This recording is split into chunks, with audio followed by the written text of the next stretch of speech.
también habla de los tratados internacionales. Y esto tiene que ver, o sea, con discusiones que se han dado en todos los países, bueno, en muchos países y en países de Latinoamérica, y sobre la incorporación del derecho internacional y de las obligaciones que derivan de tratados, etcétera.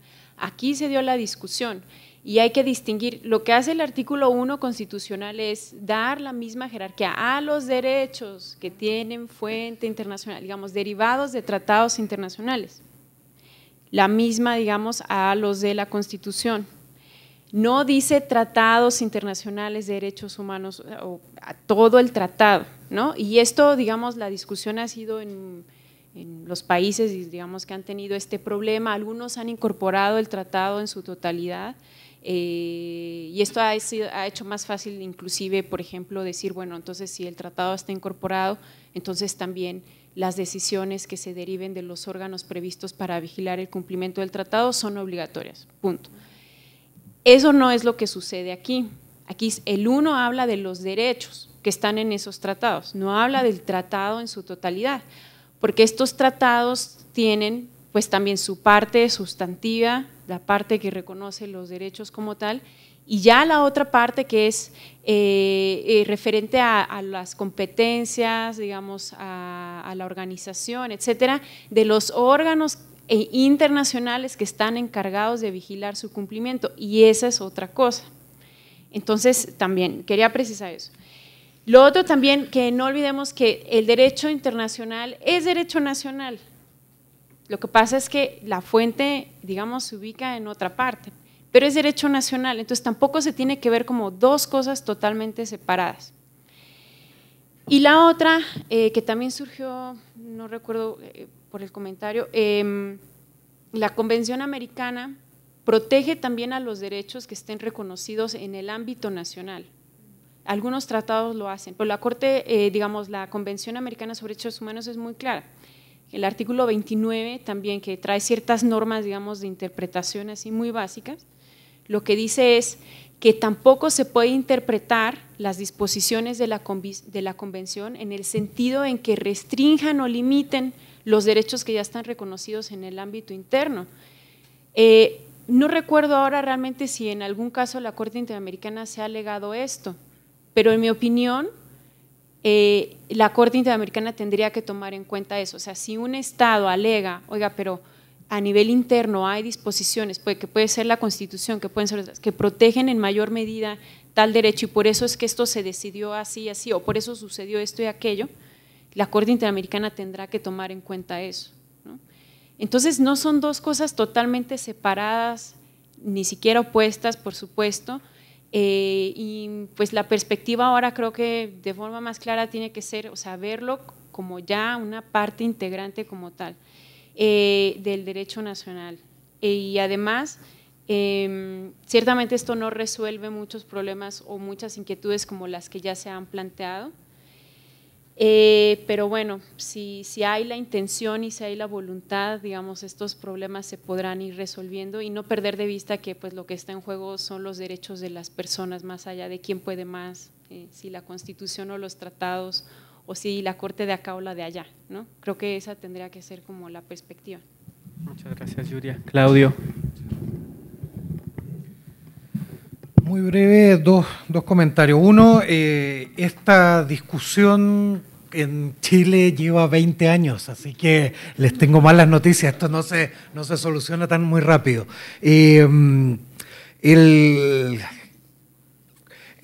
punto preocupante, yo quiero solo plantear un punto de preocupación, es que los modelos que llamábamos exitosos e incluso fugaces tienden a tener resuelto esto más rápido que en 20 años. Entonces aquí hay que no tener claro el tema, uno de los aspectos básicos de la recepción del derecho internacional en el ámbito interno. Ustedes saben, hay dos, mecanismo de incorporación y jerarquía, y no tener resuelto el tema de la jerarquía realmente es un lastre, va siendo un lastre que por más que hayan buenas interpretaciones y interpretaciones muy lúcidas, pero eso eso genera un problema. Si se pueden tomar medidas luego para evitar cargar con ese lastre, por la experiencia de mi país yo les recomendaría que así lo hagan. Lo segundo que quería comentar es que, a ver, desde la mirada del derecho internacional, el derecho internacional nunca va a hacer, y la Corte no lo hace, de imponer un cierto modelo o diseño constitucional. Pero lo que sí es un límite es, para los modelos constitucionales que quieran elegirse, es que estos modelos no debieran generar per se o permitir un grado importante de posibilidades de incurrir en responsabilidad internacional. Y esto tiene que ver con la coherencia de los sistemas, es decir, los sistemas normativos nacionales tienen que ser coherentes. El Estado adquiere responsabilidad de su diseño institucional, tiene que ser uno que no lo ponga en riesgo o per se no le genere responsabilidad internacional, sino nadie podría escudarse tras la idea, mire, es que nosotros tenemos una cultura jerárquica y en una cultura jerárquica hacemos incurrir al Estado en responsabilidad internacional y no pasa nada. Eso me parece que es una interpretación compleja. Y esa interpretación es justamente de la que se ha hecho cargo la Corte Interamericana con el control de convencionalidad. Si el control de convencionalidad no requería construirse porque existía desde el día 1, que los estados se han hecho parte de la Convención Americana en el artículo 1.1 y en el artículo 2. Eso existe de siempre. Lo que pasa es que un sector particular, los jueces, han tendido a leer que esto es un problema de la Cancillería. Este es un problema a lo más del legislativo y no de la judicatura. Y lo que la Corte viene diciéndole es, no, esto también es su problema y usted también tiene responsabilidades en este tema. Si eso internamente el Estado lo resuelve vía un control difuso, concentrado, un híbrido, si eso se hace resolviendo una nueva reforma del 133 o se lee adecuadamente el 1 con el 100, ese es un problema siempre interno. Lo que me parece complicado es que ese problema interno no se resuelva, uno, con claridad, y dos, que se resuelva abriendo la puerta a la responsabilidad internacional del Estado. Eso no me parecería que estuviera a la altura de un sistema jurídico tan sofisticado como el mexicano. Gracias, Claudio. No sé si hay algunas preguntas adicionales en las casas de la cultura. Si no, ahorita paso una última. Bueno, con esto vamos a concluir. Nada más quisiera hacer un breve comentario frente a lo que se ha expuesto. Me parece que nos han dado distintas herramientas, al menos sobre cómo leer el artículo 1, que no se puede leer aislado, ¿no? Tiene que leerse a la luz de toda la Constitución y los distintos instrumentos de derechos humanos.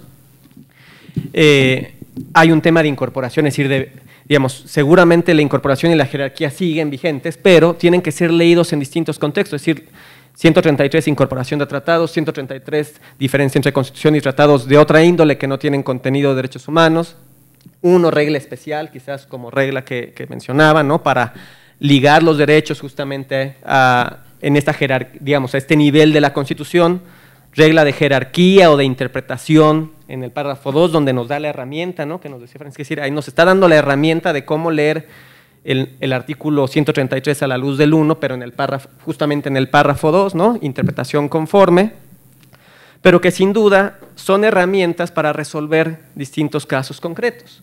Quizás en un caso como el arraigo no es que desaplique la Constitución, desaplico la norma procesal, ¿no? Que permite el arraigo, o hago un análisis estricto más concreto sobre las restricciones, donde minimizo hasta lo mínimo los efectos nocivos que puede tener a los derechos una figura como el arraigo, o como el 38 constitucional en tema de personas que quieren participar en procesos electorales, ejercer su ciudadanía y demás, o el tema de indemnización por error judicial y otros tantos temas en donde convenios tienen derechos humanos que no necesariamente tienen una misma lectura que la Constitución. Me parece que dejaron varios elementos, yo nada más quería hacer un poco este cierre general, pues estaremos en estas discusiones con algunos unos 3 meses, otros 6 meses y otro un par de años. Muchas gracias a los expositores y expositoras, espero poder contar con su presencia en algunas otras actividades. Gracias.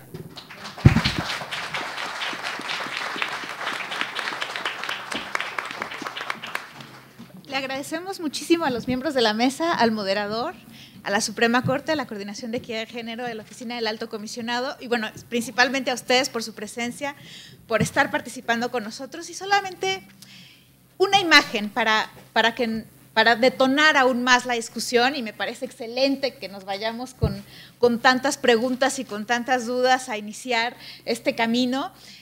Nancy Fraser, en su último libro, Nancy Fraser es una politóloga, filósofa, feminista, dice que ya no podemos pensar a la justicia solamente como esta balanza de hacia un lado y hacia otro, sino que hay que ubicarla en un mapa. Y nos habla de las escalas de la justicia, ¿no?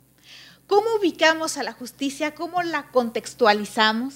Como la mesa nos ha dicho, y cómo podemos leer la Constitución y cada uno de los casos, y a cada una de las víctimas, y a cada uno de los peticionarios, a partir de las múltiples herramientas con las que ahora contamos. Porque al final es eso, herramientas, no son problemas, son soluciones, ¿no? Lo que nos está poniendo la Constitución a nuestro alcance son soluciones.